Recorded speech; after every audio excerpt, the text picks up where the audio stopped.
भूर्भुवः तत्सवितुर्वरेण्यं भर्गो देवस्य धीमहि धियो यो नः प्रचोदयात्। जी प्रणाम। आज हम लोग उपनिषद का एक स्वरूप कहिए, उपनिषद का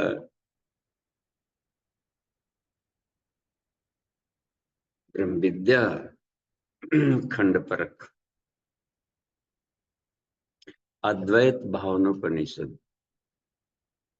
तो जैसा शीर्षक है इस उपनिषद का, ये लग रहा है कि सीधे विज्ञान में कोष की साधना है।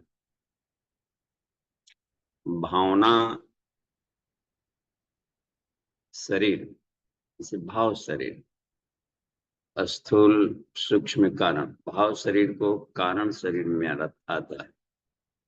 तो भावनाएं के भी दो भाग हो गए। वह भावनाएं जो संसार से जुड़ी, एक वह भावनाएं जो ईश्वर से जुड़ी सीधे यानी प्रकृति से जुड़ी हुई, ब्रह्म से जुड़ी हुई भावना। तो भावनाओं में भी दो उसकी गति देख रहे हैं। गति क्या कहें, भावनाओं की दो दिशा, दिशा देखा जाए, डायरेक्शन। क्योंकि सारा संसार बना है भावना से।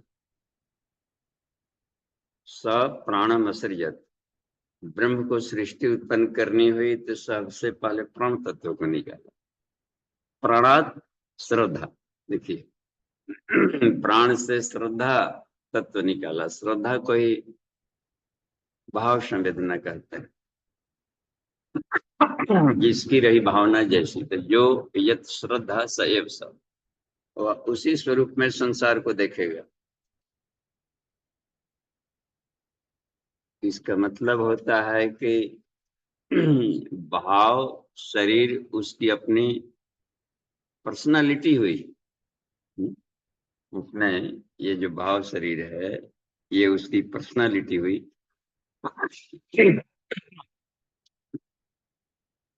यहाँ तो कॉस्मिक बॉडी को पर्सनालिटी भी कहा जाता है विज्ञान की भाषा में। जैसे स्थूल शरीर को मैटर कहा वैज्ञानिकों ने, पदार्थ से बना हुआ शरीर और संसार सब स्थूल फिजिकल वर्ल्ड कहें या फिजिकल बॉडी कहें। संसार से ये भी जीवित रहेगा। संसार पृथ्वी जल अग्नि वायु आकाश, इससे भी ये शरीर बना। तो शरीर और संसार सब स्थूल शरीर में आता है, फिजिकल मैटर से बने। इसके भीतर में जो ऊर्जा है, इसको सेल कहा। सेल का मतलब होता है उसकी बैटरी, उसका उसकी ताकत देख लीजिए कैसे आ रहा है। तो उसमें लीजिए एनर्जी, एनर्जी बॉडी कह देते हैं। Energy body, physical body, etheric body को एनर्जी बॉडी। और अब शुरू होता है ये दोनों को मिला करके स्थूल शरीर गुरुदेव ने कहा। केवल शरीर नहीं, शरीर के भीतर दौड़ने वाली गति, बिजली कौन है?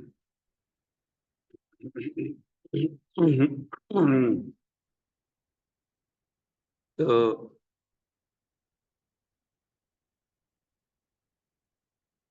मैटर एनर्जी, या मैटर के साथ में कह देंगे उसका सेल।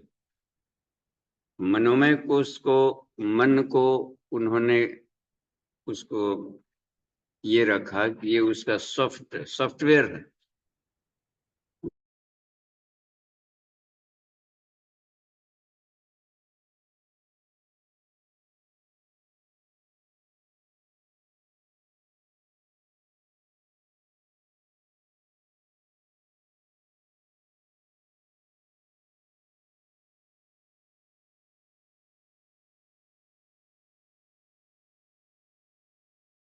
संसार के गुत्थियों को सुलझा सकता है, उसके रहस्यों को समझ सकता है। मन बहुत ही विकास, क्योंकि जस्ट मन शक्ति दे देता है पदार्थ में। आकाश तत्व जैसे सूक्ष्म हो गया सबसे लास्ट इधर, पृथ्वी जल अग्नि वायु आकाश। तो आकाश के जस्ट सटे, जिसे यूनिवर्स का एंटी यूनिवर्स, उसका उसका ताकत देने वाला, यूनिवर्स का anti universe, body anti body, उसको जस्ट सटे वाला ही उसको ताकत होता है, यानी उसकी आत्मा कह सकते हैं। तो सारे संसार की आत्मा को मनोमय कोश कह सकते हैं। आकाश के बाद मन किस आता है। आकाश भी सूक्ष्म हो जाए तो किसमें जाकर विलन होगा, विलयन मन किसमें जाके घुलेगा। जैसे पृथ्वी है जल में घुलनशील हो गई, जल में विलीन, हिट कर दिए तो जल में चला गया, लिक्विड फॉर्म में आ गया। और हीटिंग किए माने प्राणाग्नि दे दी उसमें, तो और जाकर के वो वाष्पीकृत हो गया, अग्नि तत्व में बदल गया। और कर देंगे तो वायु तत्व में बदल जाएगा, बस और फ्री इलेक्ट्रॉन हो जाएंगे, उसको कोई डायरेक्शन नहीं रहेगा, आड़े तेरे से जाने लगेगा। और भी उसको यदि सुपर हीटेड प्राणाग्नि की मात्रा बढ़ा दे उसमें से, तो अग्नि ना अग्नि से देते वो सीधे आकाश तत्व में बदल जाएगा। और भी उसको प्राणाग्नि उसमें डाल दें तो आकाश भी अपनी सत्ता को खो देगा और रूपांतरित हो जाएगा मन में। इसका मतलब है कि मन से आकाश उत्पन्न हुआ। आकाश सात, वायु, वायु अग्नि, अग्नि आपः, आपः पृथ्वी। ये जिसे प्रति प्रसवन कहेंगे, प्रसवन प्रति प्रसवन, इसकी जानकारी हो तो कैवल्य सिद्धि जल्दी मिल जाएगी। तो ये भेद दृष्टि खत्म होने लगेगा कि पानी अलग है, बर्फ अलग है, भाप अलग है, अवस्था भर केवल है ये। और अवस्था में अंतर पड़ते ही व्यवहार में भी अंतर पड़ गया। अवस्था बदले, व्यवहार बदला। बचपन की भ्रूण की अवस्था अलग थी भीतर, जन्म ले लिए बालकपन, व्यवहार बदल, अधिक अवस्था बदल गई। जवानी में चले गए, व्यवहार बदला। ओल्ड एज में गए, देखिए व्यवहार बदला। फैकल्टी बदल लिए, व्यवहार बदला। सृजन के काम में लगा है, ध्वंस के काम में लगा, व्यवहार बदल रहे हैं कि नहीं। फैकल्टी, उनकी अवस्था चली गई, अपग्रेड हो गए, प्रमोशन हो गया, व्यवहार बदलते हैं इसमें। तो यही पर बदल रहा है कि वो प्रोमोटेड, प्राणाग्नि दिया, प्रोमोटेड होता गया। पृथ्वी जल में जल, अग्नि में अग्नि, वायु में प्रोमोटेड हो गया इधर से। और उधर से आप चल रहा है तो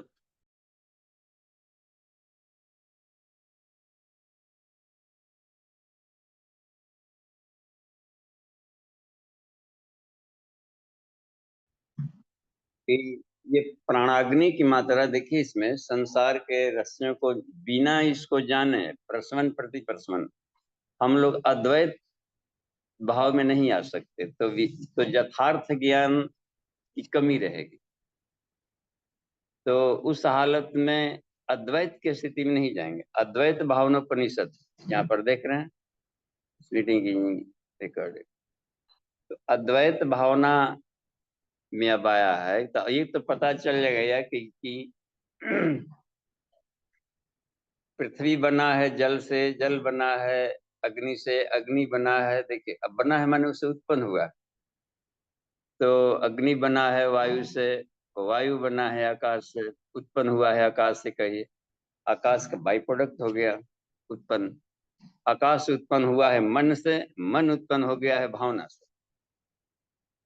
तो भावना शरीर को विज्ञान में कोश भी कहेंगे, यहाँ पर विज्ञान में कोश। और भावना यहाँ पर कहा जाता है, उसी को रिफाइंड स्टेट में सद्बुद्धि भी कह देते हैं,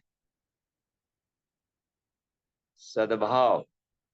अब भावना यदि, अब दोनों तरफ से लगी, भावना को यदि हम रूपांतरित करते हैं, अपग्रेड करते हैं, तो वही कॉस्मिक शरीर आनंदमय में आएगा।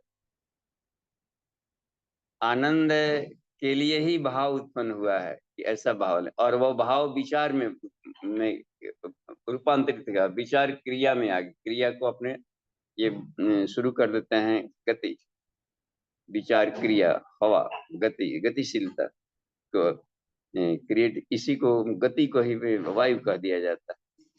अब ठीक है, और उसके बाद परिणाम आ गए ठोस बना। तो अब ये रह गया कि देखिए भावना में, तो अब इतना पद यदि आ जाए, गति मालूम हो, तो ये पता चल जाता है कि ये द्वैत नहीं था। दिखाई पड़ रहा था कि ये सब 4-5 तत्व हैं, वस्तुतः एक ही भावना तत्व का रूपांतरण। देवा भावे ताने न, ये देवता भावनाओं के बने हैं। अग्निदेव पृथ्वी देवता है, ओम अग्निर्देवता, वातो देवता, सूर्यो देवता, चंद्रमा देवता, इस सबको देवता कहा गया है। सब्जेक्ट से देता है हमें, अपने लाभ आदान प्रदान का क्रम चालू रखता है।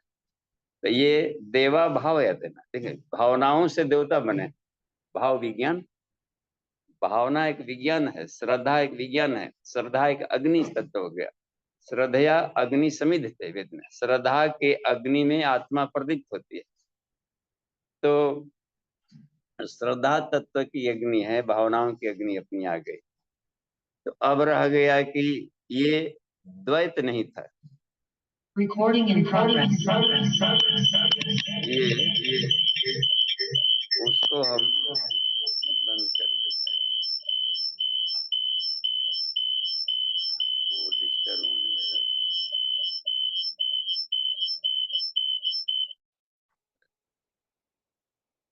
अद्वैत भावनोपनिषद। तो दो नहीं, उस ब्रह्म तत्व को, इसमें एक बात आ रही थी,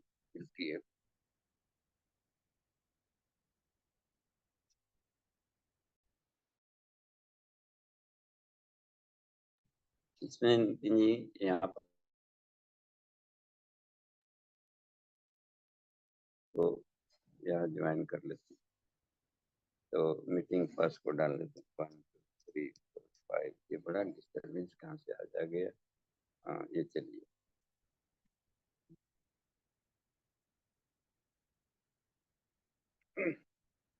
Recording in progress.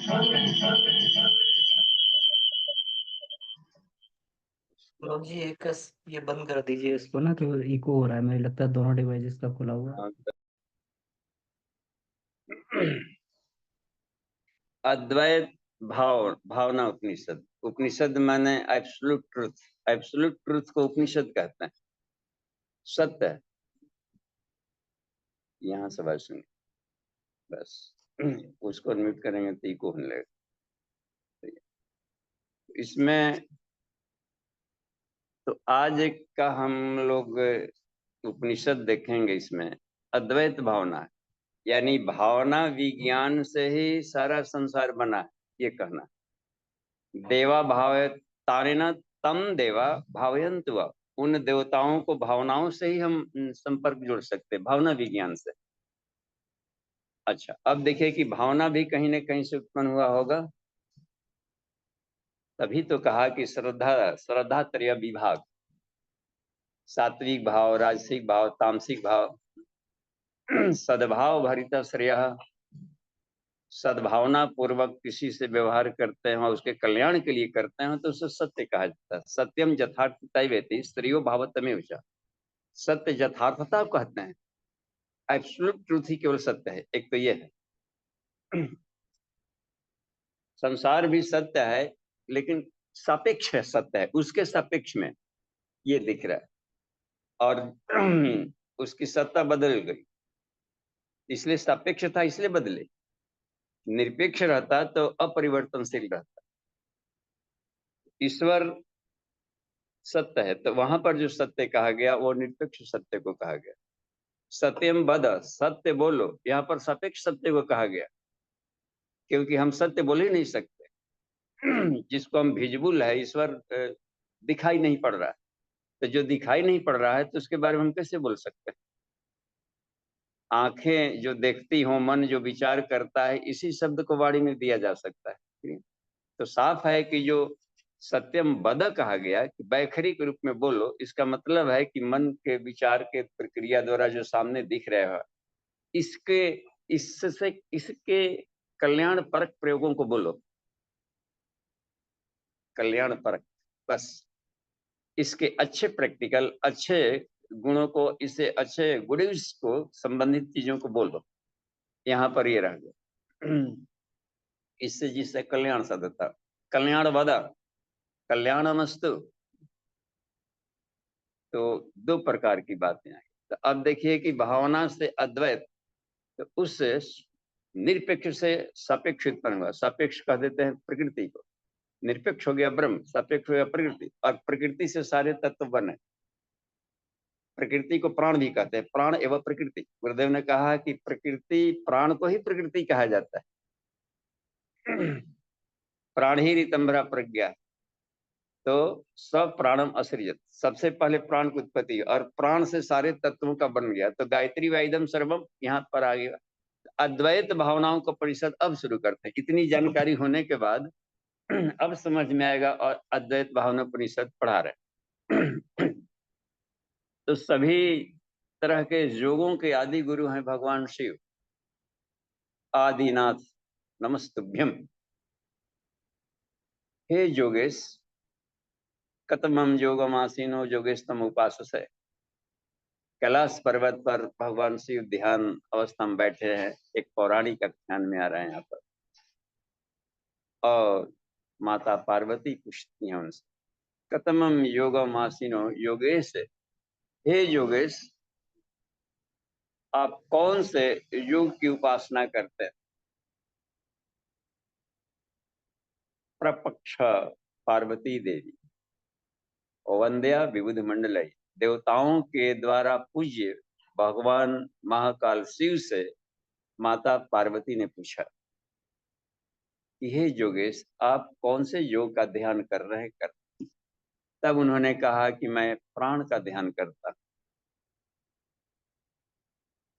तो ध्यान करने योग्य है तो सबसे सुप्रीमो तत्व है जो ब्रह्म को, तो ध्यान, अब ब्रह्म का ध्यान कैसे करेंगे? तो ब्रह्म का ध्यान में निराकार कर दिया गया।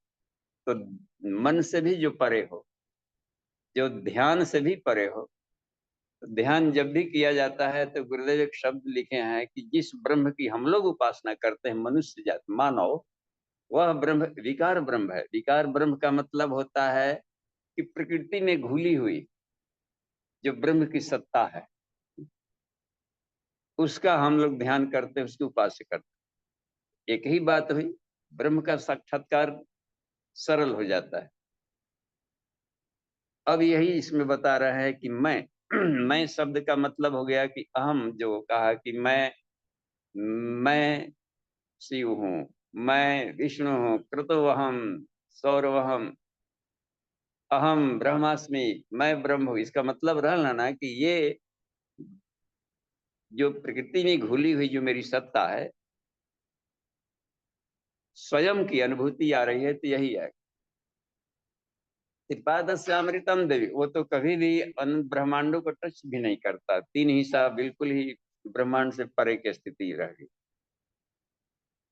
पादवस्य विश्वाभूतानि, एक पाद ब्रह्म का अनंत सृष्टि को पैदा कर रहा है।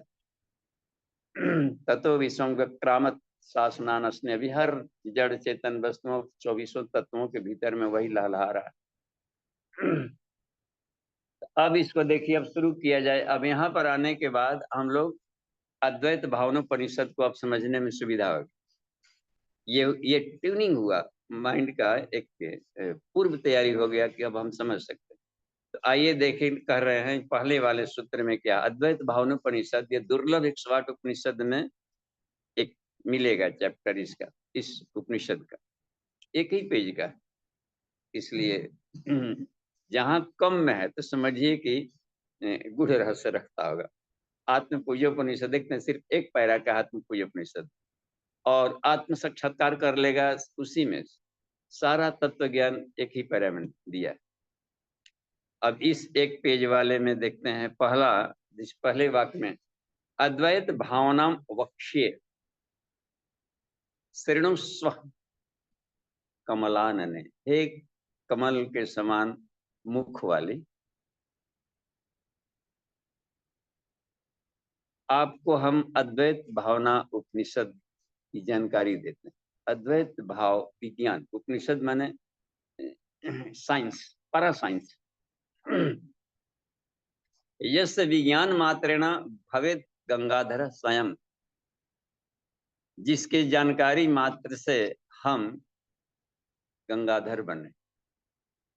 शिव जी अपने को बता रहे हैं कि गंगा को धारण करने में समर्थ हुए गंगाधर, अनंत अंतरिक्ष के ब्रह्मांडीय ऊर्जा को धारण करने हमसे जो परि तत्व है इसको उस ब्रह्म तत्व से साक्षात्कार करने की प्रक्रिया में हम बने। ज्ञान गंगा, ये भी एक गंगा है जिसमें ज्ञान गंगा नहा ले मन मेरे, तो दोनों का अवतरण एक ही दिन माना जाता है, गंगा दशहरा गायत्री जयंती।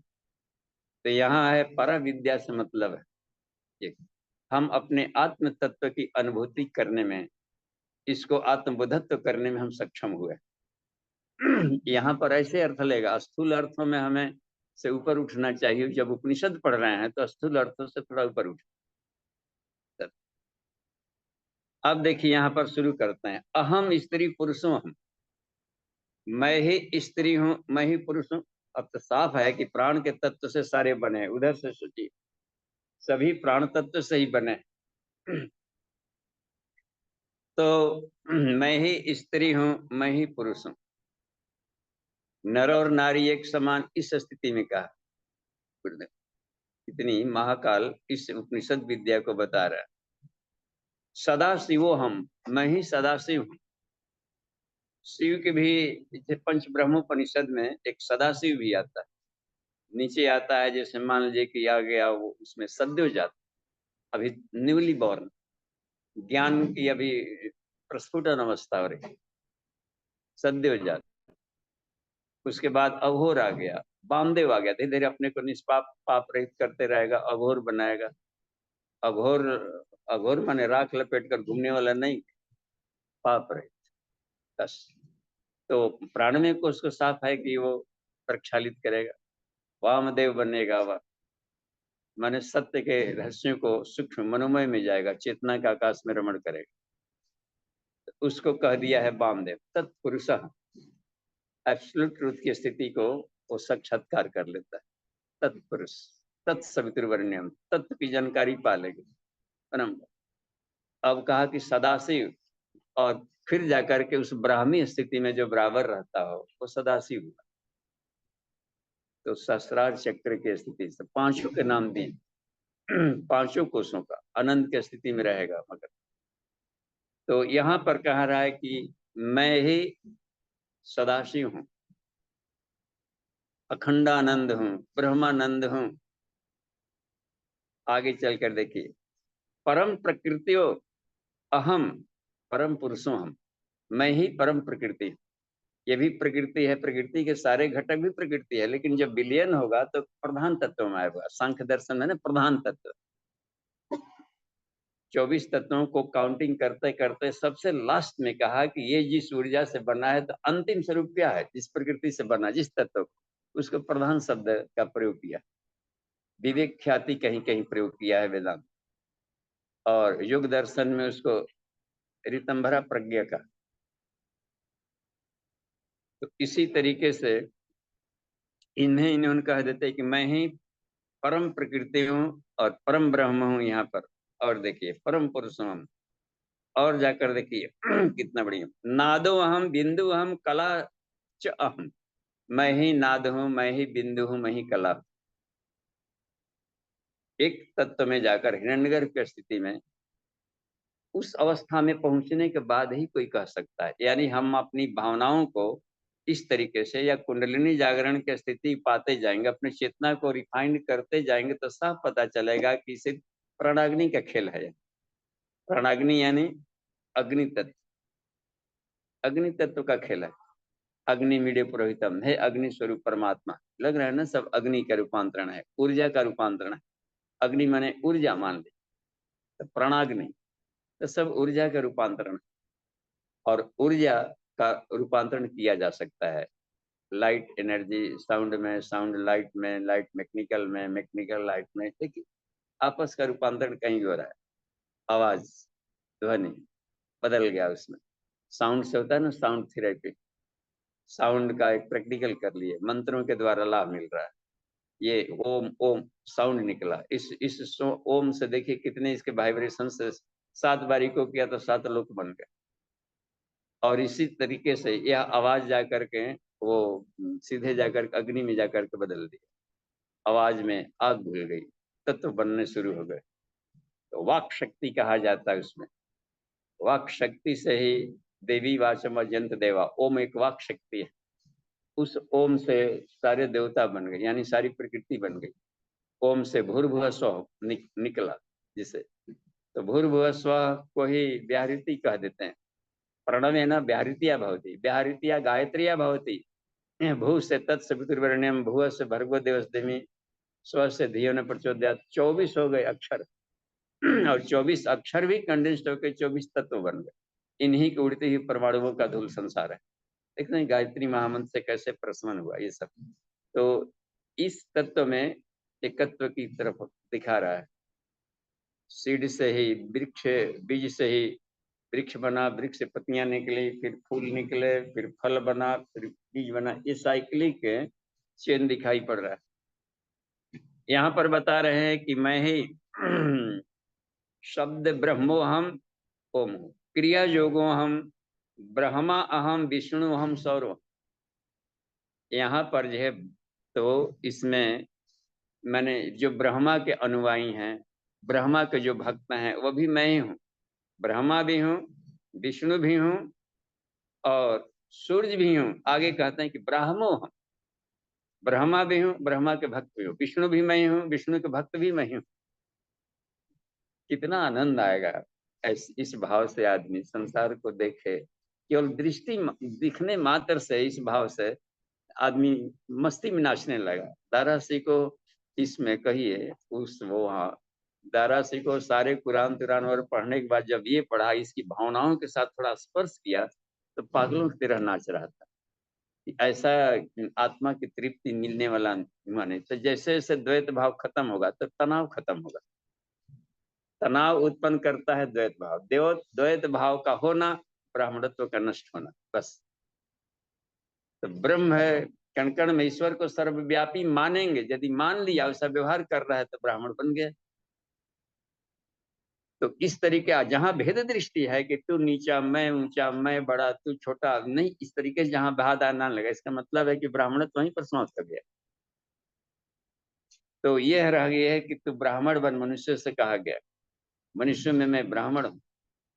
तो ब्रह्म तेज से छलकता हुआ ब्रह्मलोकम, ब्रह्म वर्चसम, ब्रह्म ज्ञान। तो इस अद्वैत भाव की स्थिति में ही आएगा।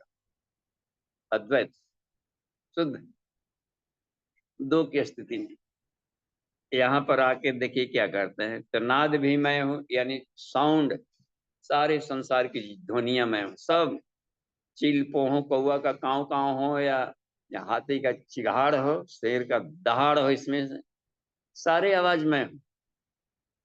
क ख ग घ A B C D alpha स्वर व्यंजन अ उ म बोलिए। अच्छा, अ उ म 3 शब्दों का है। नादो हम, नाद निकला ना ओम, ओम से अ उ म। अच्छा, अ उ म और आ कहाँ गया, अब क ख ग घ कहाँ गए? सवाल उठ रहा है। नहीं, खाली 3 ही अक्षर से बस बना है ओम, तो सारे सृष्टि को कैसे प्रशमन किया, यह रह गई है। तो अ उ म का अर्थ सिर्फ अल्फाबेट न लेना, वह एनर्जी का एक प्रोजेक्शन है, प्रेक्षण भर है। अ का मतलब होता अविनाशी, मैं मूल सत्ता हूँ, बस। प्रारंभ भी मैं ही हूँ, ये कहना है उन्होंने कहा। सृष्टि का प्रारंभ हूँ, अमृत हूँ, अविनाशी तत्व हूँ, मैं ही हूँ। इसमें उ जो प्रेषण करके संसार को मैंने जो उत्पन्न कर दिया, विस्तार, तो मैं उत्पत्ति करता भी हूँ, मैं विस्तार करता भी हूँ करने का। और म होता है ध्वंसकारी को म कहते हैं, या उसको मोहित करना, इसको अट्रैक्शन में भी रखना और ध्वंस करना, बांधना बिछोड़ने की प्रक्रिया भी मैं ही। तो इस तरीके की ये उतार चढ़ाव की प्रक्रिया होती है, समेटना, विस्तार करना, इसी को, इन स्वरों के उतार चढ़ाव को, इसको औम कहा। केवल अक्षरों में भटक के रह जाएंगे तो फिर ई गायब हो गए, फिर सारे स्वतंत्र स्वर हैं। तो इसमें रह जाता है कि इसी को भूर्भुव स्वर कह दिया जाता है, प्रकटीकरण। भुव संरक्षण, भू ब्रह्मा, भुव विष्णु और स्व महेश। देखते इसमें ध्वंसकारी, मोहित, मोहित शब्द से भी आया है और ध्वंस से भी प्रक्रिया में आता है। अक्षमाली को उपनिषद में देखेंगे हम कि म का फोनेटिक साउंड म क्या करता है ब्रह्मांड, तो ये करता है उसको ध्वंस करेगा, उसको विखंडित करेगा। देखिए फ्लूट दिया है खलंत जैसा माँ, जैसे कि ऊपर से कोई बूंद पानी चूरा तप तप तप बूंद बूंद करके, तो ये इस ऊर्जा में से एक विचार निकला, तप तप तप, एक एक गोली निकल रहा है, तो इसलिए एक जन्म ले रहा है, एक बढ़ रहा है, एक बुढ़ापा हो रहा है। सृष्टि क्रम देखना, इसका मतलब है कि कंटिन्यूएशन नहीं है, टप टप फ्लक्शन। तो उतार चढ़ाव की प्रक्रिया जैसी बन रही है, छोटना सिमटा पिस्टन के टाइप का चल रहा है इसमें। तो यही प्रक्रिया बनती है इसको प्रोजेक्शन का, इसको क्वांटा कह दिया गया। एक भाषा ग्रीक का वर्ड होता है एटर्नल, ऐसे निकल रहा है, कंटिन्यूएंसी नहीं होता, ड्यूअल नेचर कह दिया, शांत और प्रोजेक्शन। और वो निकालने का क्या साइंस है और क्या सीक्वेंस है, यही पकड़ में नहीं आया। तब उस यह यदि आ जाए तो हर कोई सृष्टि उत्पतन प्रक्रिया शुरू कर दे। तो जिस दिन ये पता चलेगा उस दिन विश्वामित्र ने इस तत्व को पा लिया था, पा लिया तब करके तो नई सृष्टि बनाना शुरू कर दी। तो ये क्रिएशन, जिससे मालिक अवतारी सत्ताएं आती, तो रूप बदलने की प्रक्रिया हो गई, या सूर्य को कह दिए कि अभी डूब जा फिर उग जा, देखते पूरी प्रकृति को मुट्ठी में करके आता। तो वही कर सकता है जो इस ज्ञान विज्ञान को, इस रहस्य को वहां पर साइंस को पकड़ा है। क्योंकि सारे जो ऊर्जा का रूपांतरण है ऊर्जा के, और ऊर्जा श्रद्धा के आधार पर कर रहा है, तो प्रेम के आधार पर किसी को बस में किया जाना, प्रेम ही श्रद्धा है। और श्रद्धा से संसार बना, तो कह सकते हैं कि प्रेम परमेश्वर है। श्रद्धा को जब कहा गया है प्रेम, आदर्शों के प्रति अटूट प्रेम को श्रद्धा कहते हैं। और श्रद्धा के अग्नि से ईश्वर प्राप्त होता है, लग रही है। और श्रद्धा एक तत्व है प्रेम। तो इस तरीके से श्रद्धा तत्व से आकाश बना, सारे बने। क्लियर बात बन रही है। तो श्रद्धा ही परमेश्वर हुआ। जो संसार हम लोग देख रहे हैं, जिस वस्तुओं से बना हुआ है सारा साकार के रूप में, तो ये प्योर साइंटिफिक इंटरप्रिटेशन है इसमें। और वो देखिए, अब एक एक रसायन मिलता है, आगे चलेंगे, पहले पढ़ लें थोड़ा सा हम लोग, इसमें देख लें। और आगे क्या है, वैष्णव हम, शिवा हम, शिव के भी, शिव जी भी मैं हूँ, शिव के भक्त भी मैं हूँ। नंदीगण अपने शरीर से एक बाल निकाल लेते, पटक दिया, जाकर के दक्ष को ध्वंस करके रख दो, जय को। तो उस इस तरीके से अपने ही अंगों से सूर्य की किरणें निकली, वही किरणें 7 रंगों में आकर सारे संसार को, किरणें ही कन्वर्ज हो गई। ये पृथ्वी तत्व सूर्य से निकला, देखना, आग का गोला ठंडाया, फिर ये बन गया, सूर्य की किरणें निकली, अग्नि तत्व निकल करके देखिए कंडेंस हो गई, किरणें निकली, गोल्डन रंग की किरणें पृथ्वी में गई, कंडेंस हो गई, सोना बन गया, सोना। अल्ट्रा वायलेट किरणें गई, चांदी बन गया, देखिए। पीली रंग की किरणें आ रही है तो मरकरी बन गया, ये सब। ग्रीन रंग की किरणें तांबा बन जाती है, लाल रंग की किरणें लोहा में बदल गई। तो सारे के सारे तत्व किरणों के सब रूपांतरण है, कंडेंस्ड फॉर्म है, ये बन करके रह गए। तो लग रहा है कि जो भी हम संसार में देख रहे हैं प्रकाश की किरणें हैं, तरंग, ये प्रकाश से ही मूल तत्व में बने हुए हैं। तो अद्वैत, इनमें हम इस भाव से जब देख लें तो धीरे धीरे आदमी का क्रोध शांत होते जाएगा। लग रहा है ना, ये जैसे जैसे अद्वैत भाव आएगा तो क्रोध आएगा, तो अद्वैत भाव आते हैं तो क्रोध को निगल जाएगा, सीधे शांत कर देगा, तनाव खत्म होते जाएगा। यही वह, किसी को तभी न मारेंगे जी जबकि अब दुश्मन दिखे। अब लगेगा कि ये तो दुश्मन नहीं है, इसके भीतर में हमारा इष्ट बैठा, ईश्वर बैठा, ईश्वर का हम भक्त है, तो किसी भी तरीके से टॉर्चर नहीं करेगा। भाव संवेदना का शून्य होना, अपराध वृत्ति बढ़ना। संसार में अपराध बढ़ रहे हैं, इसका मतलब है कि कॉस्मिक बॉडी का ग्राफ 0 जा रहा है, चौथा शरीर है। आदमी अपने भाव संवेदना को शुष्क कर लिया, निष्ठुर पर, चाहे घर में है, पति पत्नी हो, व्यवहार हो, पिता पुत्र हो, या कहीं भी हो रहा है, तो भाव शून्यता। अब रह गई कि इसमें है कि जैसे जैसे अपने उदात्त भाव के होने जाए, उदात्त भावनाएं से आदमी का व्यवहार जरूर बदलेगा। हो ही नहीं सकता है कि उस लेयर में जाने के बाद आदमी निष्ठुरता रहे। तो सहृदयता, विज्ञान में कुछ उपलब्धि थी, सहृदयता। आगे चलकर देखिए, नाना शक्ति हम, असुरो अहम सुरो अहम, मैं ही शत्रु हूं मैं ही मित्र हूं। असुरो अहम सुरो अहम। असुर इसलिए कह दिया कि पदार्थ विज्ञान को असुर कहते हैं विज्ञान की भाषा में, बल प्रधान, और चेतना विज्ञान को कह दिया जाता है देवता।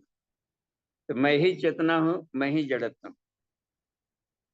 तो इस तरीके से यहाँ पर असुरो हम सुरो हम, विद्या हम अविद्या हम, इसी को कहा जाता है। आगे चलकर देखिए, उच्चार रहितो अहम, मैं ही अभिव्यक्ति से परे। उच्चारण करेंगे, अभिव्यक्ति करेंगे, अब जिसकी व्याख्या ही नहीं की जाए उसको उच्चार रहित कहेंगे। उच्चार रहित, कहना तो चाह रहा हूं लेकिन कह नहीं पा रहा। जैसा अब जिसे कैसा लगा, तो हाँ, अब कैसा लगा तब वो अपने जैसा लगा। गुलाब का गंध है, जूही का गंध, केवड़ा का गंध, बेला का गंध, सब अच्छे लग रहे हैं। अब गंध में गुलाब वाला गंध इसमें कैसा था, केड़ा वाला गंध कैसा था, हम उसको कह नहीं पा रहे, शब्द से कह नहीं सकते। उच्चार रहित तो अहम, मैं ही अनुभव गम्य हूं, कहने का मतलब यह उच्चार रहित हूं। और जाकर देखिए इसमें, विद्या हम, आत्मिकी भी मैं हूं, और विद्या हम कहते, वेदाश्य हम, भौतिकी भौतिक विज्ञान भी मैं हूं, यानी अपरा ज्ञान की जानकारी। वेद साक्षिणो हम, वेद का साक्षी भी मैं हूं। वेद क्रिया हम, मैं भी उसके ज्ञान विज्ञान का एक्शन रचनात्मक हूं। कर्म योगो हम, धर्म कर्मा हम, सारी एक्टिविटीज को, ये है मतलब कि मैं ही काइनेटिक एनर्जी हूं, सीधे कह दिया जाए। बस एक बात में आगे, क्रिया काइनेटिक गतिशीलता मैं हूं। जब जरूरत पड़ती है ध्वंस की तो ध्वंस करता हूं, जब सृजन की जरूरत पड़ती है सृजन करता हूं, तो मैं ही क्रिया हूं। तो ये बन रही है। आगे चलकर देखें, पिता हम, माता हम, पुत्रो हम, गुरु हम, आचार्यो हम, मैं ही माता हूं मैं ही पिता हूं मैं ही गुरु हूं मैं ही आचार्य। अच्छा, ये सारी भूमिका माँ में भी हो जाती है। माँ ही पिता है, संरक्षण देना, पिताजी कहीं और गए हैं और माँ ही आपको सीने में लगा रही है, नजर गुजर टोना टटका से ढक कर रखना है। देखिए वहां पर पितरी का भी काम कर रही है, पोषण भी दे रही है, वहां पर प्रसवित भी कर रही है। माँ का भी काम, पिता का भी काम, आचार्य का भी काम वही। ये देखो ये मामा तंदा तारा बाबा, सब ज्ञान विज्ञान देना उसको, गर्भावस्था में जैसा सोचेंगे वैसा दिमाग को बनवाना, सारा आचार्य की प्रक्रिया भी है। हर व्यक्ति में ये सारे गुण होते हैं, आत्मिकी के गुण का, ये तो सब है। ये बात बन गई है कि ये इनकी, ये जो बात बनी, मैं ही माता हूँ पिता हूँ पुत्र हूं, क्योंकि आत्मा का कोई लिंग नहीं होता। जब प्रकाश का क्या लिंग होगा, आत्मा का लिंग ही नहीं होता। इसलिए हम नाम वगैरह हम देखते हैं, कोई भी नाम रख देते हैं, लगता है कि स्त्रीलिंग जैसा है। लक्ष्मी, तो लक्ष्मी प्रसाद भी हम देखें, गायत्री प्रसाद, गायत्री देवी, तो इसमें हो जाता है शिवा। शिवा आदमी का भी नाम देखा है, और शिवा महिला का भी नाम। गंगा सिंह, गंगा देवी, कहने का मतलब है कि आत्मा का कोई लिंग नहीं, बस। और न जाति आत्मा, न आत्मा की कोई जाति नहीं होती। इसलिए यहाँ पर कह दिया कि सब आत्मिक रूप में इनके भीतर में, और शरीर भी एक ऊर्जा बन गया, उसके भीतर में चेतना बन करके हम दोनों इस रूप में हैं। हम ही पिता बनते हैं, हम ही पुत्र हैं। और गुरुश्च हम, गुरु हम, आचार्यो हम, आगमो हम, रामायणो हम, महाभागवतो हम, महाभारतो हम, सारे शास्त्र पुराण भी मैं ही। उसमें ज्ञान ही विज्ञान मिलता है, कागज है, कलम है, लिखा हुआ है, ज्ञान है, विज्ञान में अलंकार की ढंग से इन शब्दावलियों का प्रयोग किया गया एब्सोल्यूट ट्रुथ को की दिशा में ले जाने के क्रम में। इसके सब्सट्रैक्ट देखिए कि सारे शास्त्र हमें क्या बताते हैं, आचार संहिता बताएंगे, यदि शास्त्र हम कैसे जिए, उठे बैठे, समय परिस्थितियों में हम अपने कैसे रहें। उद्देश्य रहता है कि श्रेष्ठता की दिशा में, श्रेष्ठता की दिशा में आगे बढ़ने के लिए मोटिवेशन। व्यासों को छूट रहते ही अपने ढंग की कथा कहानी बनाने का, जैसे भक्त हो उसके अनुसार उसके दिमाग को मोड़ करके अच्छाई की तरफ लगाने के, यह व्यासों को छूट है। यानी जो वेद का समय और परिस्थितियों के अनुसार विस्तार कर सके, डायमेंशन दे सके, वो वेद व्यास है। इसलिए पुराणों की संख्या हो गई अनेक, कथानक भी अनेक, लिखने वाला एक, उसको कहते हैं व्यास। तो पात्र और परिस्थिति के अनुसार शब्दों की अभिव्यक्ति, इसलिए कह दिया है कि श्रुति शास्त्र जो हम, मंत्रो हम, मंत्रार्थो हम, स्तो हम, कवचो हम, अहम सहस्त्र नामानि, विष्णु सहस्त्र नाम, गायत्री सहस्त्र नाम, राम सहस्त्र नाम, शिव सहस्त्र नाम। तो ये 1000 नामों में मैं ही हूँ। लेकिन नाम नोमेनक्लेचर एक साइंस है। कोई चीज उत्पन्न हो गया, उत्पन्न होने के बाद उसका नाम रखा जाता है, इसको क्या कह के पुकारा जाए। तो उसमें गुण बोधक रखते हैं, या तो गुण बोधक रखेंगे इसमें, या फिर जिससे नाम लेना है।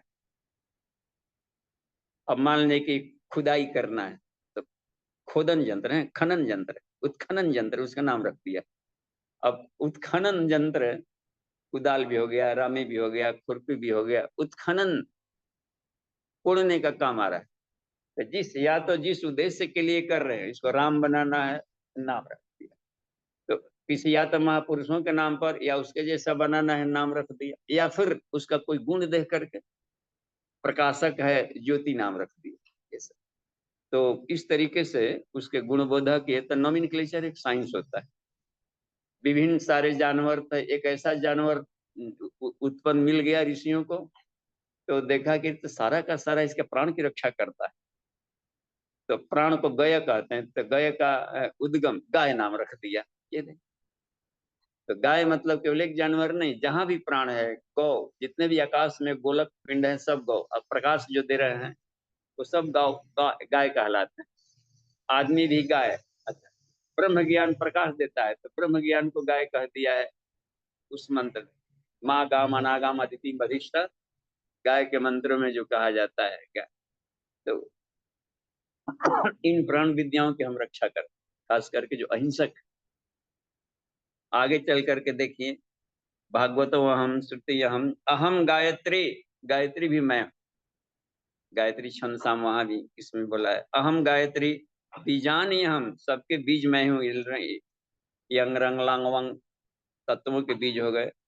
उन तत्वों से फिर जा करके जो अन्य निकला है, उसके और भी जो घटक बन जाते हैं तत्वों से, सारा संसार यूनिवर्स बन गया है, मरुड़गण।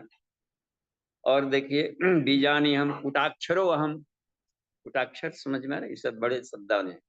कुटाक्षर, कुटाक्षर कहते हैं शॉर्ट हैंड में लिखना, कहीं कहीं लिखा जाता है। इन दिनों खूब चल रहा है इसमें, जो नए जनरेशन है कुटाक्षर का खूब प्रयोग करते हैं।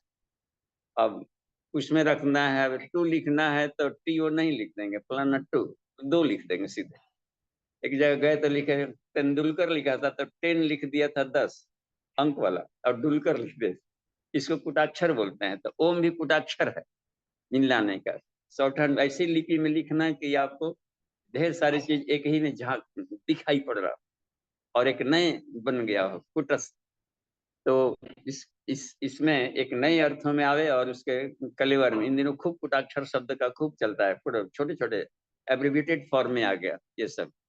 कुटाक्षर कॉड नहीं, तो एब्रिविएटेड फॉर्म भी मैं ही थोड़े समय में कर लेना। एब्रिविएटेड फॉर्म को कुटाक्षर कह देते हैं, उसका एक नाम हो जाता है। जैसे ऋचा, ऋचा, ऋचा अपने आप में एक शब्द हो गया। और ऋचा होता है रिसर्च, REACHA, उसको भी ऋचा। एक एक अक्षरों का research and extension association for, इसमें कल्टीवेशन होता है, इसमें आते हैं कल्चरल, कल्चरल भी हो गया, सांस्कृतिक हो गया, एंड एग्रो फॉरेस्ट्री। इस तरीके से एक फैकल्टी खोल दिया गया, तो फिर भी बना देने पे एक शब्द बनता है। तो एब्रिविएटेड फॉर्म भी मैं ही हूँ, विस्तार भी मैं ही हूँ, कहने का ये सांकेतिक शब्दों में भी प्रयोग किया जा सकता है। आगे चलकर देखते हैं, क्योंकि ये सारी ध्वनियां हैं बस। त्र्यक्षरो हम, 50 मात्रिका हम, 5 अक्षर है उसमें, अक्षर मालिकों में होता है ना, 50 अक्षर है, तो ये होला कि 50। तो 50 मान मन मात्रिका, स्वर हो गए 16, कवर्ग हो गया इसमें से 5, चवर्ग हो गया 5, प्रवर्ग हो गया 5, तब उसमें तथा दधना ये भी 5 हो गया, पवर्ग हो गया 5, यार अलावा ये भी हो गया 4 वाला, ये वर्ग इसमें आ जाता है, तो इसमें आ जाते हैं 100 वाले, फिर आ जाते हैं इसमें आ जाते हैं ना, वह यार अलावा के बाद में 4 और आ जाते हैं। हाँ, तो इस तरीके से तो कुल मिला करके और एक लड़ होता है जो वैदिक में आता है। तो मैं ही 50 मात्रिका हूँ, और पंचभूतानि हम, पंच महाभूतानि हम, सूक्ष्म तन्मात्राएं, और ये वाली महाभूत वाली स्थिति में ही हूँ। तत्वानि हम, स्थूलो हम, सूक्ष्मो हम, कुल अकुलो हम। देखिए इसमें कुलाश्च अकुलाश्च हम, कुल और अकुल भी मैं ही हूँ। इसमें अर्थ में आता है कुल का मतलब होता है, और अकुल सकल निष्कल, ये जो देख रहा है सकल, ये कुल सारा संसार जो दिख रहा है पदार्थ जगत, और जो पदार्थ जगत का नहीं है, माने निराकार भी मैं हूँ, साकार भी मैं हूँ, कहने का यहाँ पर सामान्य अर्थ में हम देखें। कुल का नाम, अच्छा, एक कुलाचल, एक पर्वत भी है, कुलाचल शब्द है कोई। प्रमाण आदि 16 पदार्थों भी हम, ये जो वैशेषिक दर्शन, न्याय दर्शन में, दर्शन शास्त्रों में पदार्थों को अपने ढंग से इंटरप्रिटेशन किया है समझाने के लिए। ऋषिगण मैं हूँ, मुनिगण मैं हूँ, लक्ष्मी मैं हूँ, समस्त स्त्रियां मेरा ही स्वरूप है। स्त्री मेरा ही स्वरूप है। प्रिय मैं हूँ, गौरी मैं हूँ, भूत मैं हूँ, पिशाच मैं हूँ। इसमें देखिए कितने कमाल की बात इसमें आ गई। और ये इसको अब देखिए, इसके बाद वाला नेक्स्ट पैराग्राफ देखें हम लोग। इसमें अगला पैरा देखिए तो खुल नहीं रहा है। हाँ, ये नेक्स्ट पैरा में हम लोग कहाँ देखते हैं, अद्वैत भावनोपनिषद। हाँ, अब उसमें से एक वाला अद्वैत माना लास्ट वही है। मैं हूँ, प्रेत भी मैं हूँ, ये देखिए, लोकपाल मैं हूँ, ग्रह मैं हूँ, नक्षत्र मैं हूँ, दिग्गजों के रूप में मैं ही हूँ। दिग्गज विभिन्न दिशाओं में, जैसे अग्नियाम गरुण ध्वजा, सब नहीं विभिन्न दिशाओं में होते हैं। यम समीरण वार्ण कुंजरा, इसमें आता है इंद्र वरुण इंद्र कुबेर हुतासना यम समीरण, इसमें ना कुबेर और समीरण मांजरा उसमें है। मैं ही ये हूँ, सुरगणा सुराश्य महिधरा, प्रतिदिनम कुशलम वर कन्यु, वर वधु को आशीर्वाद अभिषेक दिया जाता है इन सारे दीपपालों से कि सभी दिशाओं में ये दीपपाल आपकी रक्षा करें। तो ये सब गजों के उनके अलग अलग नाम होता है, कुंजर। तो यही सब उन्होंने बताया है कि मैं ही ये दिक्पाल हूँ। दिग्गजों के रूप में भी मैं ही हूँ। 10 दिशाएं मेरा ही स्वरूप है। ऊपर मैं हूँ, नीचे मैं हूँ, 14 लोक भी मेरा स्वरूप है। तद्रूप ही मैं हूँ। यह ऋचा अस्त बहालू को न जाए।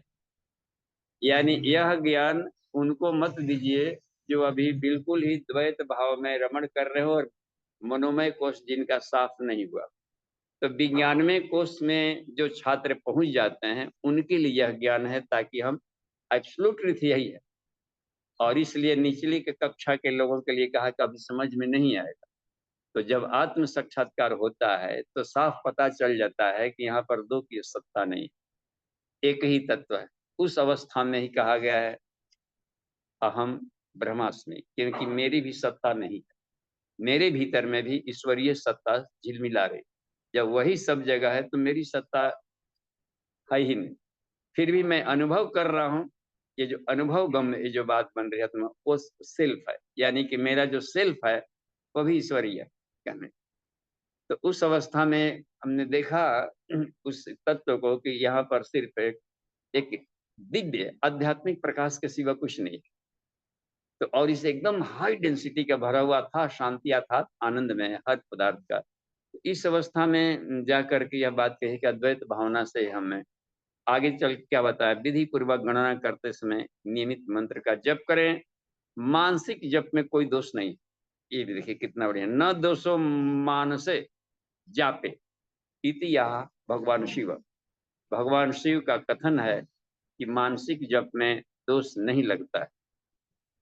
इसलिए चलते फिरते उठते बैठते हम अपने इष्ट मंत्र का जप कर सकते। बस ठीक है, धन्यवाद अमन जी।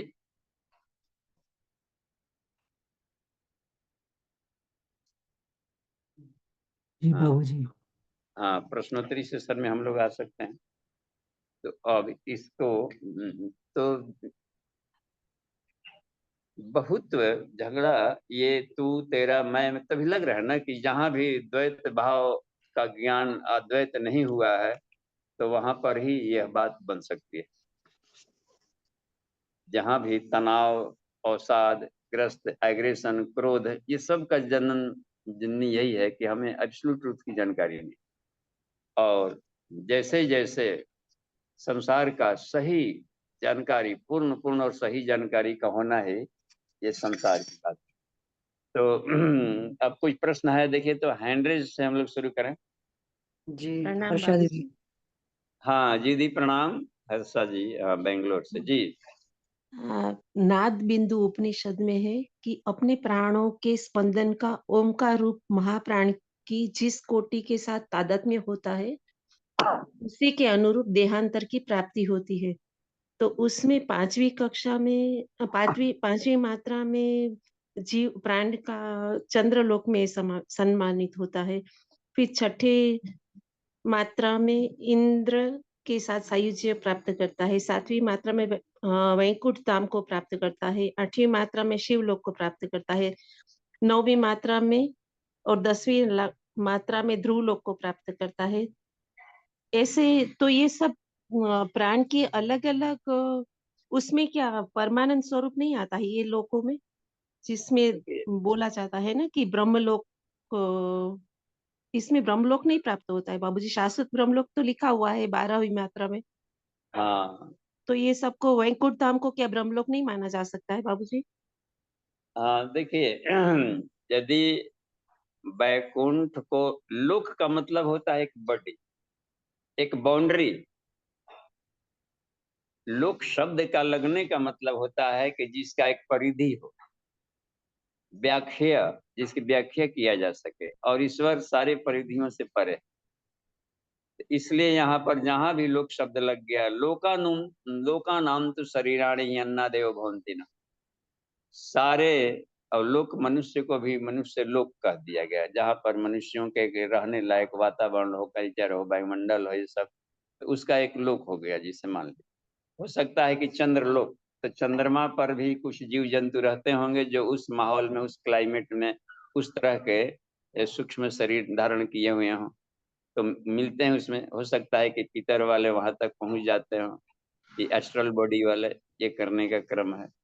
तो कॉस्मिक बॉडी भी होता है, विजिबल नहीं है, लेकिन सारे देवता कॉस्मिक बॉडी में रहते हैं। जहां बॉडी शब्द आ गया, इसका मतलब होता है कि उसके एक आभा मंडल, एक मैग्नेटिक फील्ड है।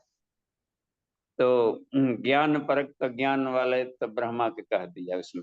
विष्णु पोषण वाले, भाव वाले, पिता के भाव वाले इसमें होता है, शिक्षण के, तो उस तरीके। तो भावातीत अवस्था जब आती है तब इस सभी तरह के भावनाओं से, लोगों से परे हो जाता है, भाव ही लोक बन जाता है शिवत्व भाव में। तो लोक शब्द का मतलब होता है कि परिभाषा जी। तो वैकुंठ लोक से हमें खुश रहना नहीं है। हाँ, तो बैकुंठ लोक को यदि अपरिभाषित मान रहे हैं तो वही ब्रह्म है। अपने दिमाग में बैकुंठ लोक कहते समय दिमाग क्या सोच रहा था कि वो कैसा होता है, ऐसा होता है, ऐसा होता है, जहां कुछ थीम बना लिए, तो इसका मतलब है कि आपने दिमाग के अनुसार एक स्वर्ग लोक बना लिया है कहीं। ठीक है तो उस ठीक है। स्तर के आप प्राप्त कर लेंगे। यम यम वापि स्मरण भाव तेजति अंते कलेवरम, कहना है कृष्ण को कि शरीर छोड़ते समय जिस परिणामी भाव को रहेगा व्यक्ति, साधक कोई, तो उसी भावना के अनुसार आयाम को पा लेगा। बस। तो हाँ कोई सर। भी शब्द उच्चारण करते समय जरूर कुछ ना कुछ दिमाग में एक थीम बनता है। एक थीम माने एक परिकल्पना, बैकग्राउंड, उसके आधार पर गति है जी। अब द्वादश भाव है तो द्वादश से इन्होंने कह दिया, हृदय की पंखुड़ियां 12 कमल दिखाई जाती, 12 कमल पत्र। तो द्वादश भाव, मित्र भाव, ये भाव, वो भाव, शत्रु भाव, धना भाव, ये सब नहीं होता है, विभिन्न तरीके के भावना है। तो भावनाओं को लोप कर दिया बस। ठीक है धन्यवाद बाबूजी। जी, धन्यवाद। आगे। बाबूजी प्रणाम, आशीष बोल रहा था गोरखपुर हाँ से। जी, इंजीनियर साहब प्रणाम, धन्यवाद। कहा जाए? बाबूजी जैसा कि आपने आज बताया कि अद्वैत भाव उपनिषद ये उन्हीं को बताया जाए जो विज्ञानमय कोश की यात्रा पर हैं। हाँ तो वास्तव में आज तो समाज में ज्यादातर अन्नमय कोश में ही लोग जी रहे हैं और हाँ हमारे चारों ओर लोग ऐसे मिलते भी हैं। पहले यही गलती मैं भी करता था कि सबको अद्वैत भाव का उपदेश दिया करता था, जो कि गलत जी था। तो जी, तो अब एक करुणा भी उत्पन्न होती है मन में कि इतने लोग अन्नमय कोश में ही जी रहे हैं और इनको दिशा नहीं दी गई, तो ये ऐसे ही जीवन इनका समाप्त हो जाएगा। और वो हाँ स्थिति बदलने के प्रति वो स्वयं भी उत्सुक नहीं है, उन्हें ये भान भी नहीं है कि हमारी स्थिति पहली कक्षा में ही बनी हुई है। तो हाँ ऐसी जो करुणा उत्पन्न हो रही है हमारे मन में, तो उस करुणा और दुःख के बीच में कैसे बाइफरकेट किया जाए कि वो हाँ। करुणा हमारे लिए दुःख न बन जाए। हमें तो आनंद का लक्ष्य रखना है। हम्म। तो अब वो कहिए, मान ले कि कोई बंदर है, अदरक को खा रहा है और आप मिठाई खा रहे हो। तो अदरक है या बंदर को अदरक है नहीं रुचता है, उसको मान ले कि कुछ और भी चीजें खाद्यान्न है।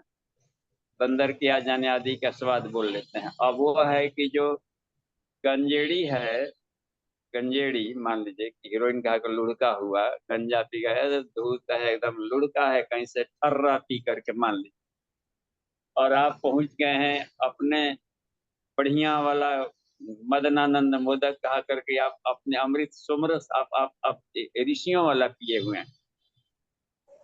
आप अपने आनंद में मगन है, वो अपने आनंद में मगन।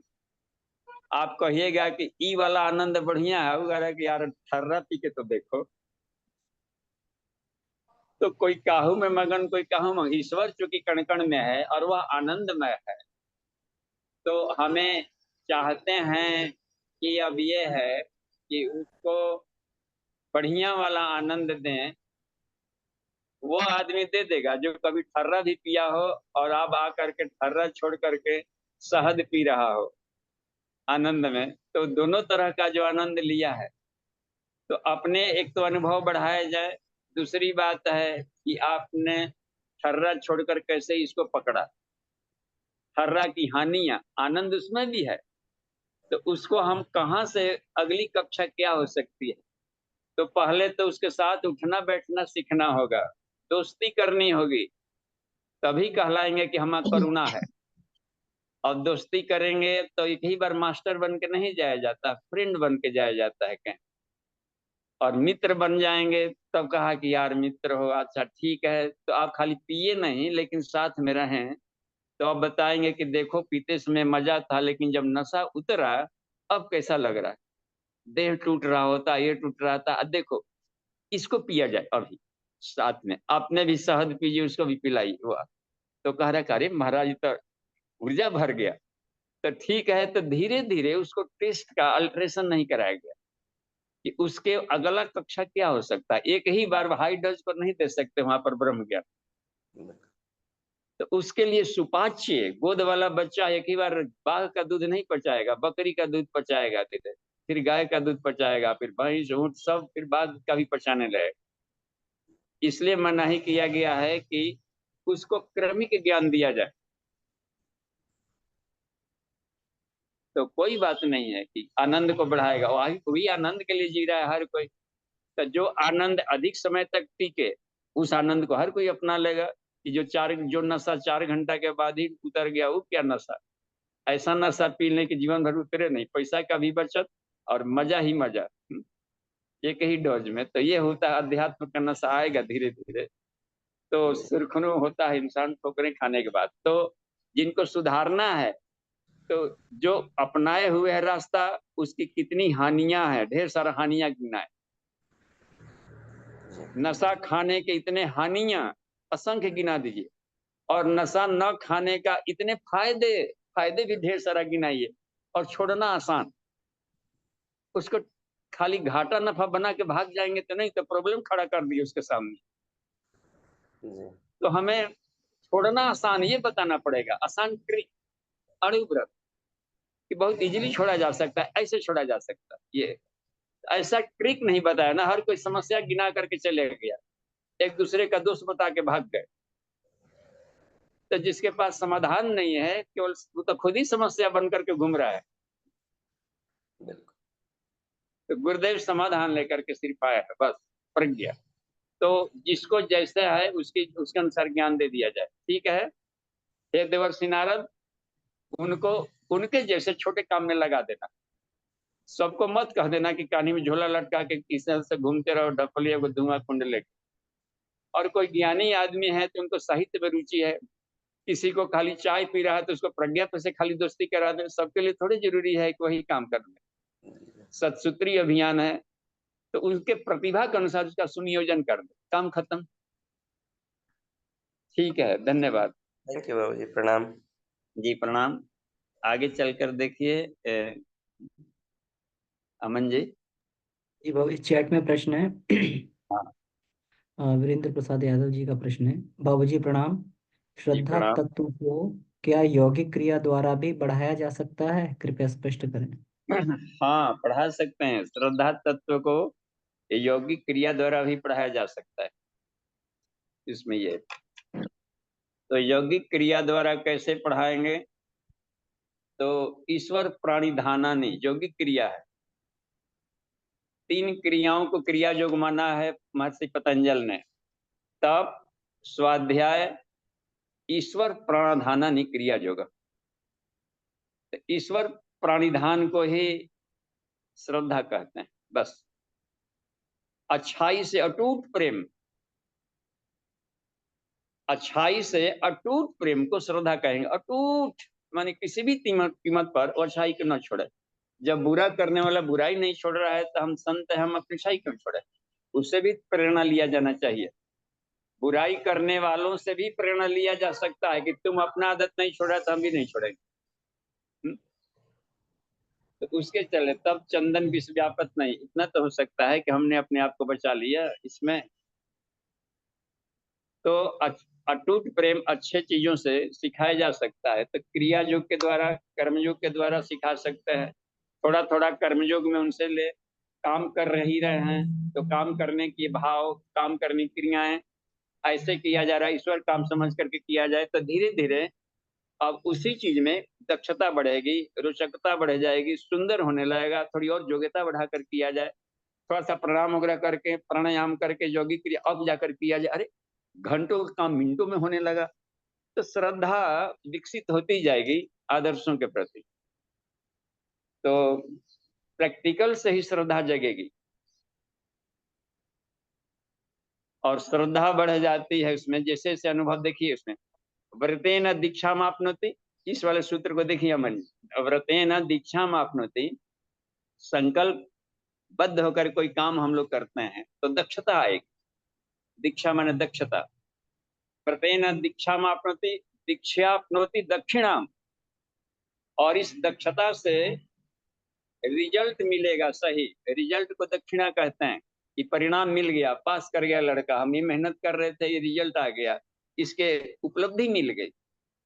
तो वो जो परिणाम होता है अपने तप के पुरुषार्थ का जो फल मिलता है तो उसको दक्षिणा कहा गया। प्राणायाम कर रहे थे, निरोग हो गए तो निरोगता दक्षिणा कहलाएगी। ठीक है, तो इसमें आ गया फिर दक्षिणा श्रद्धा मापनोति। उपलब्धि मिलती है तो आदमी को श्रद्धा बढ़ जाती है, उस क्रिया को अब रोज करेगा और रोज ये बनती है श्रद्धा। तो फिर श्रद्धया सत्यम आपते, इस श्रद्धा से सत्य को पालेगा। कितना एक सरल साइंस है इसमें जी। जी बाबूजी। तो और कहीं से प्रश्न है तो ठीक है, नहीं तो अभी तो है, टाइम काफी है, जी 12 टाइम। मिनट लग रहा है।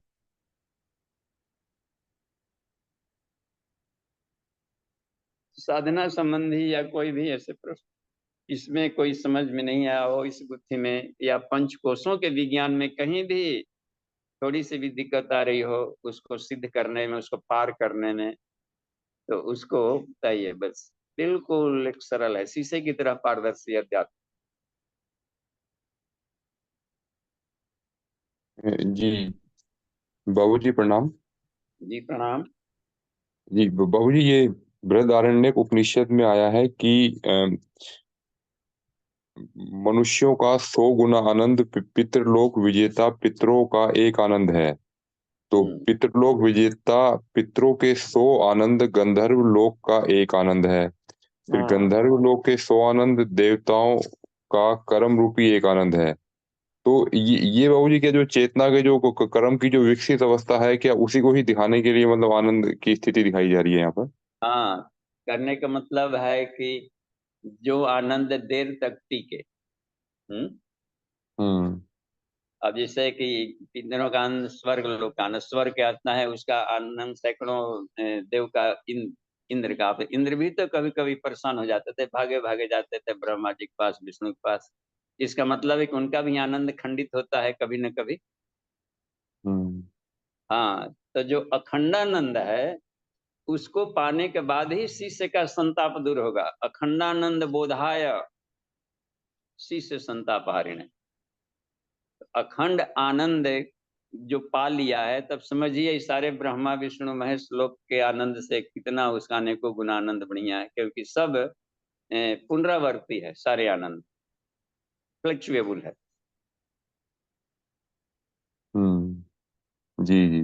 तो और बाबूजी, जैसे जो है ये जो भी बताया, ये मनुष्यों से ऊपर की अवस्था बताई गई है कि जो मनुष्य से ऊपर की अवस्था, जैसे कि जो पितर हो गए, फिर उसके बाद गंधर्व लोक हो गया। तो ऐसे जो है, जैसे अंत में जो है फिर ब्रह्मलोक की अवस्था आई है फिर एक। हाँ तो हाँ ये सभी अवस्थाएं जो आ रही हैं, तो इनमें फिर भी जो है मनुष्य को जो सर्वश्रेष्ठ बताया जाता है। जैसे मनुष्य योनि को सर्वश्रेष्ठ बताया गया, जबकि इस योनि से जो अनेक गुण आनंद जो है अन्य लोकों में जो है वो है। तो अन्य लोगों को भी क्या वो मनुष्य की अवस्था ही माना जाएगा? वो भी अलग अलग अवस्थाओं में वो विद्यमान है वो। हाँ, देखिए इसको नितिन जी अलग अलग उसको शरीरी और अशरीरी। एक है हम्म। तक विजुअल शरीर, जो विजुअल शरीर वाले हैं उनमें से मनुष्य का शरीर सबसे बढ़िया है, हम्म। दिखने वाला। जी। और मनुष्य से ऊपर वाली जो कक्षाएं हैं, जैसे कि पितर योनि, मुक्त योनि, देव योनि, प्रजापति योनि, तो ये सब अशरीरी योनियां हैं। यानी हम लोगों का स्थूल शरीर से नहीं दिखेगा। हम्म। वो विज्ञान के यदि लेंस मिल जाए तो उससे दिख जाएगा वो। हम्म। तो विज्ञान लेंस की खोज कर रहा है। इथरिक बॉडी तक का इथर पार्टिकल आभा वाला प्रकाश का ऐसा कुछ छाया शरीर का कुछ फोटो लेने लगा। तो और भी सूक्ष्म यंत्र विकसित हो जाएंगे तो वो भी विजिबल हो सकता है, लेकिन इस नेत्रों से विजिबल नहीं है। इलेक्ट्रॉन माइक्रोस्कोपिक जैसा कुछ मिल जाए, ऐसा यंत्र मिल जाए, क्योंकि मैग्नेटिक फील्ड को देखने वाला यदि कोई मशीन बन जाए तो वो देख सकता है। तो लेकिन अशरीरी योनियां कह दिया गया सूक्ष्म शरीर को, तो वो सब सूक्ष्म शरीर वाले और बहुत शक्तिशाली है। एक जगह लिखते हैं कि जो पितर होते हैं, जैसे हम लोग वो पूरे पृथ्वी की गोल परिक्रमा करें तो कितना टाइम लग जाएगा एक बार घूम के आने। और एस्ट्रल बॉडी वाले जो होते हैं वो 1 सेकंड में प्रति सेकंड 7 बार पृथ्वी का गोल गोल घूम लेंगे, 7 बार परिक्रमा कर लेंगे। तो उतना बढ़िया शरीर मिलेगा तो समझिए कितना बड़ा आदमी काम कर लेगा। इसलिए वो लोगों के लिए बड़ा आसान होता है। अब जैसे प्रेत ही होते हैं, प्रेत बड़ा गर्हित और इसको उनका छाया शरीर डार्क होता है, इनकी गति कम होती है, थोड़ा उनके एनर्जी अधिक इसमें है। तो भी 20 मील प्रति सेकंड से लेकर के उन्होंने भी चल सकता है कि 200 माइल तक जा सकता है वो भी। तो उनकी भी गति अधिक। लेकिन जो पितर चले जाते हैं व्हाइट ऑरा में जो पहुंच कर चले गए, और उनका चूंकि आकर्षण अपने परिवार से संसार से जुड़ा हुआ है, इसलिए उनकी गति ढेर नहीं अधिक नहीं भागती, एक फ्रिक्शन मिल जाता है। आकर्षण जो है गुरुत्वाकर्षण, ये रुकावट डालता है, मन का अटैचमेंट जो नीचे से है तो जैसे अटैचमेंट खत्म होगा उनका रेंज भी बढ़ जाएगा, दोनों का फ्री इलेक्ट्रॉन हो जाएंगे। तो अनासक्त कर्म इसलिए करने को कहा है कृष्ण ने हर तरीके के, कि अनासक्त कर्म करेंगे तो हमारी रेंज दूर दूर तक रहेगा। जी जी जी जी बाबू जी, ठीक है बाबू जी, धन्यवाद। हाँ, देखिए एक प्रश्न कर रहे हैं यहाँ पर जी हमारे पार्टिसिपेंट्स में से बादशाह राजपूत जी, क्या है प्रश्न? यहाँ पर आइए तो दिख रहे हैं। हाँ जी। ये जो दिव्य दृष्टि से देखने वाले वो कौन से चक्षु है, जैसे भगवान अर्जुन जी ने भगवान कृष्ण को देखा था, वो कौन से चक्षु थे जिससे देखने?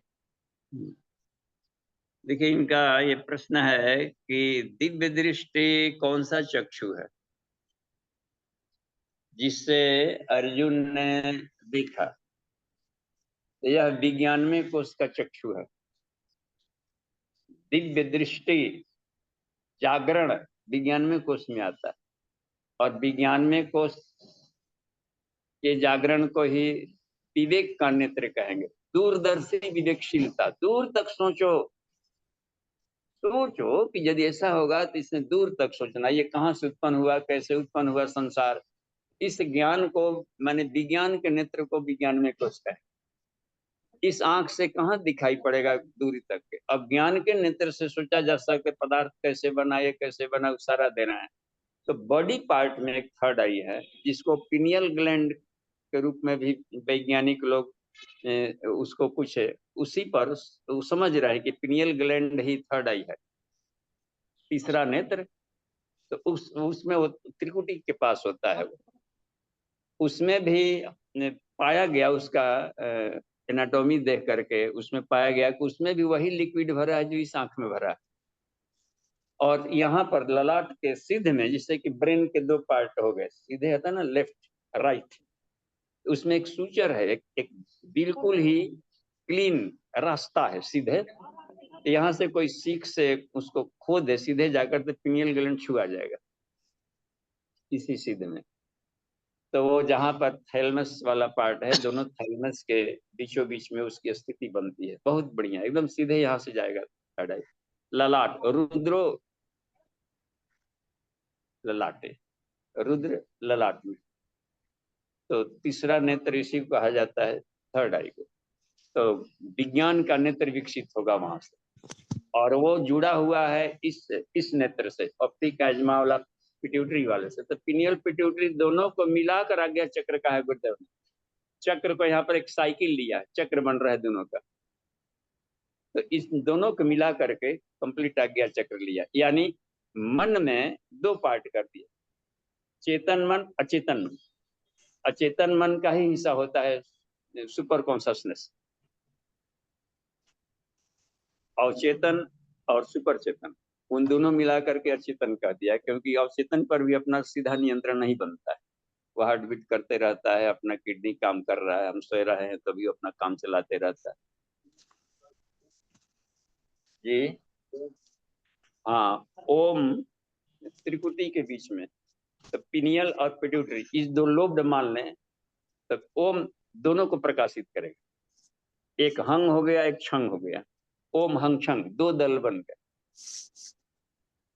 बहिरंग अंतरंग। देखिए वो भीतर साइड में होता है, जहाँ की हम लोग का विवेक वाला ये है, ऑक्सीपिटल लोग ज्ञान के नेत्र से दिखाता है, ये तो तुरंत क्विक रिएक्शन करेगा पहले देख करके, तुरंत आदमी एक्शन हो जाता है। उसी विषय पर थोड़ा गहराई से सोचने लगेंगे तो आदमी के एंगल ऑफ विजन चेंज हो जाता है। तो थर्ड आई दूरदर्शी विवेकशीलता कहते हैं, ठीक है। तो ब्रेन में भी एक पार्ट है जहां पर ये जिसके हलचल में आने से जो सक्रिय होता है, तो आदमी के भीतर में बहुत दूरदर्शी ज्ञान बढ़ जाता है। जी ठीक है, धन्यवाद। जी बाबू जी, हमारे पास 4 हैंड रेज है। हाँ तो फटाफट करिए इसमें तो। हाँ, गोकुल जी भाई साहब। हाँ जी भाई साहब प्रणाम। प्रणाम बाबू जी। बाबू जी, ये थोड़ा सा विषय से हट के प्रश्न था।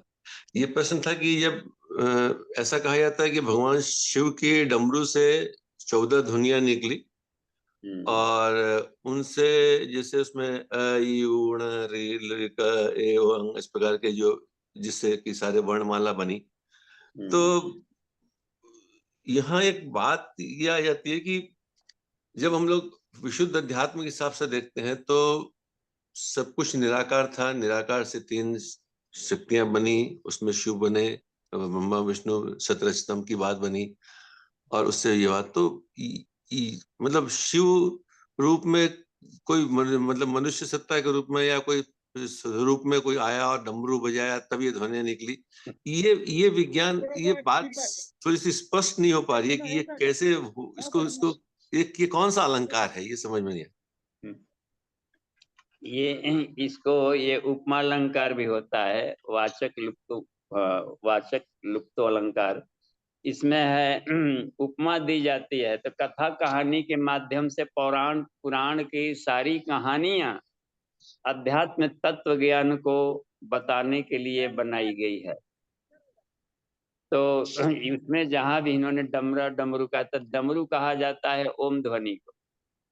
ओम ध्वनि से सारे निकला हुआ है, वही वो अंतरिक्ष है ईश्वर का, वो संघोषित गाम है, उसी के परावाणी से फिर पश्यंती और बैखरी बन करके सारे ध्वनि आए हुए हैं।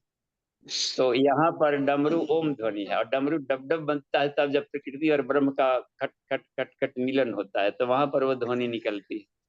तो उस शाश्वत ध्वनि को इन्होंने शिव कह दिया गया, उसी को अथर्व शीरोपनिषद में कह दिया, ब्रह्म का एक नाम है शिव।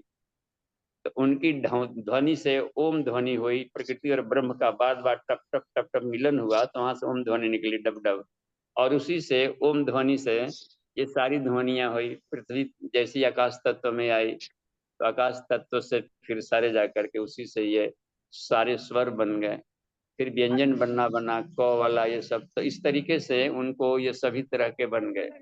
तो सातों लोक और इसका ऊपर जाना नीचे जाना, तो 14 में यही बन गया, 14 लोकों का। तो यही होता है उसका use, good use miss use दोनों होता है ना, कि गुड यूज का मतलब होता है ऊर्ध्वगमन और फिर जाता है अधोगमन, माने प्रकृति की तरफ। वहां अधो माने खराब नहीं है, टुवार्ड्स नेचर, टुवार्ड्स ब्रह्म जी। तो इसलिए 7 7 14 कर दिया। मतलब ये ओम जो नाद था वही जब स्वरों व्यंजनों में बदला तो उसको हाँ, शिव के डमरू की व्याख्या। चक्रों के माध्यम से हम लोग देखेंगे, और वो सब निकालता है, हर जगह वो ध्वनिया वो बज रही है। वो कुंचन पर कुंचन ईड़ा पिंगला श्वास चलाते हैं तो दोनों जाकर टंग टंग डमरू बजाता है हर चक्रों पर, ये ध्वनि निकलते है। हार्ट बीट पर भी देखिए, हार्ट बीट को डब डब डब डब वहां डमरू ही बज रहा है। और ईड़ा पिंगला सब तार का, सरस्वती के ईड़ा कहें या शिव जी का डमरू कहें। तो ओम ध्वनि मिलने बिछुड़ने की प्रक्रिया को कहते हैं, डब डब मिलना बिछुड़ना टकराना, तो इस ध्वनि से ओम निकल रहा है। तो शंकर का डमरू ओम है बस, और ब्रह्म है प्रकृति का मिलन बजाने की प्रक्रिया है। जी बाबू जी धन्यवाद। आगे देखते हैं हैंड्रेज। जी बाबू जी, जयशंकर मिश्रा जी। हाँ चलिए प्रणाम जयशंकर बाबू जी। जी प्रणाम।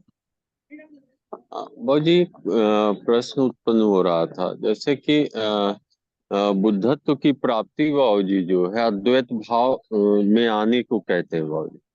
और हाँ। दूसरी चीज होती है कि जब हम उपनिषद का अध्ययन करते हैं तो ये एक अद्वैत भाव का ही एक अध्ययन है बाबू जी। तो क्या उपनिषद पे विश्वास ही, प्रगाढ़ श्रद्धा आ जाना ही बुद्धत्व है बाबू जी?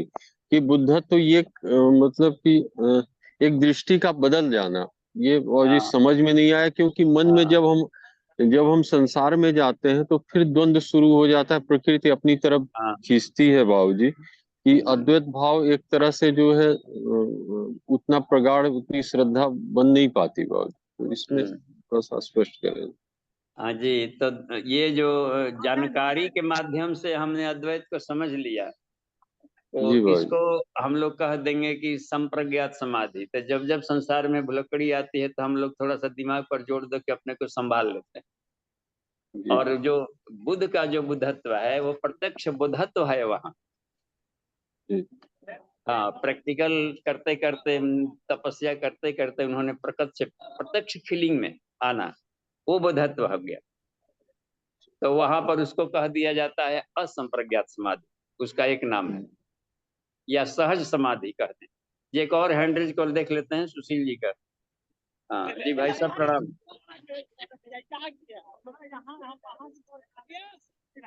हाँ सुशील जी का हैंड रेज। बाबू जी हाँ जी प्रणाम। प्रणाम, तेज आवाज में बोला जाए। बाबू जी मेरा प्रश्न ये था, ये जो बादशाह भाई साहब ने अभी पूछा था ना कि अर्जुन के वो कॉस्मिक बॉडी को ही दिव्य दृष्टि बोलते हैं। हाँ तो क्या जैसे अर्जुन महाभारत से पहले भी दिव्य वस्त्र प्राप्त करने के लिए इंद्रलोक गए थे और पता नहीं क्या क्या साधना की थी उन्होंने, वो साधक तो रही थे, विराट युद्ध में भी सभी को हराया था उन्होंने, तो क्या उस स्तर तक उनकी कॉस्मिक बॉडी डेवलप नहीं हुई थी महाभारत तक? हाँ नहीं, वो अलग तत्व हो गया। ये पृथ्वी का ये स्वर्ग है, वो हिमालय को धरती का स्वर्ग कहा जाता है। तो हिमालयन एरिया में आ करके वहां पर सारा पार्लियामेंट वास करता था, पूरे धरती पर नियंत्रण करने वाला। विधायिका के हेड ब्रह्मा, कार्यपालिका के हेड को विष्णु नाम दिया गया, और न्यायपालिका के हेड को शिव जी। तो इस तरीके से वहां पर स्थूल सूक्ष्म दोनों शरीरों को धारण करने वाले प्रतिभावान तपस्वी रहते थे। आज भी ऋषि लोग रहते हैं जो प्रकट भी हो जाते हैं, गायब भी हो जाते हैं। तो हिमालयन एरिया में जा करके तप करके और ऋषियों के अनुदान से इसको प्राप्त किए। तो वो अलग तत्व हो गया। किसी से अनुदान के द्वारा तप किए तो ऋषि प्रकट हो गए। जैसे भगीरथ को तप किए तो ऋषि लोग प्रकट होकर हिमालय के धराओं को काट कर लेजर किरणों से भी हेल्प किया है, सभी नदियों को मिला कर ले आने में। तो तो ये बाबू अलग बात हो गई, लेकिन ये आत्म साक्षात्कार वाली बात अलग है। तो क्या उनकी जो साधना की पराकाष्ठा इतनी नहीं थी कि कॉस्मिक बॉडी डेवलप हो चुकी होगी उनकी उस वक्त वहां पे? नहीं, वो तो अस्त्र शस्त्र लेने गए थे, उद्देश्य अलग था वहां। जी बाबू जी। वो तो नचिकेता भी पहुंच गए थे वहां। जी जी प्रणाम बाबू जी प्रणाम। जी प्रणाम, थैंक यू, धन्यवाद। शांति पाठ कर लेते हैं अभी। ओम शांति शांति शांति। समाप्ति। प्रणाम।